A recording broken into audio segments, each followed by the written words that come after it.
Hello বন্ধুরা, আপনারা সবাই কেমন আছেন? আশা করি সবাই ভালো আছেন। আজকে ডিম ও ছোলার ডাল দিয়ে ডিমের ধোঁকা করছি। কিভাবে রেসিপিটা করছি তো আপনারা সম্পূর্ণ ভিডিওটা দেখতে থাকুন।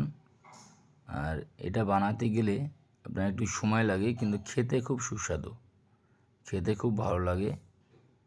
আমি এর আগে হয়তো আপনাদেরকে ভিডিও আমি করতাম না, তাই দিইনি, কিন্তু আমি এর আগে অনেক অনেক বানিয়ে খেয়েছি আমি।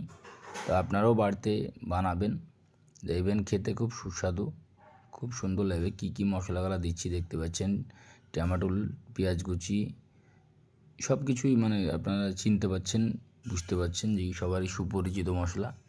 তো যাই হোক, আপনারা এইভাবেই বানাবেন, দেখবেন খেতে খুব সুস্বাদু, দুর্দান্ত, হাত চেটে পুটে খেতে ইচ্ছে করবে।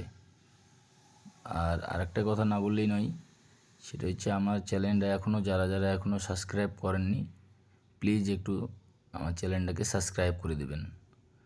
আর ভিডিওটা লাইক, কমেন্ট, শেয়ার করে আরও আপনার 5টা বন্ধুকে দেখার সুযোগ করে দেবেন। কারণ আপনারাই আমার ভরসা, আপনারাই আমার ভবিষ্যৎ।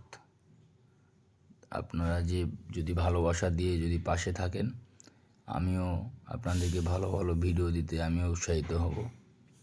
যাই হোক, বলতে বলতে মোটামুটি রেডি হওয়ার মুহূর্তে ভাজা মশলা দিয়ে দিলাম। তো যাই হোক, ভালো থাকবেন, সুস্থ থাকবেন, আর ভিডিওটা লাইক, কমেন্ট, শেয়ার করবেন। খুদা হাফেজ।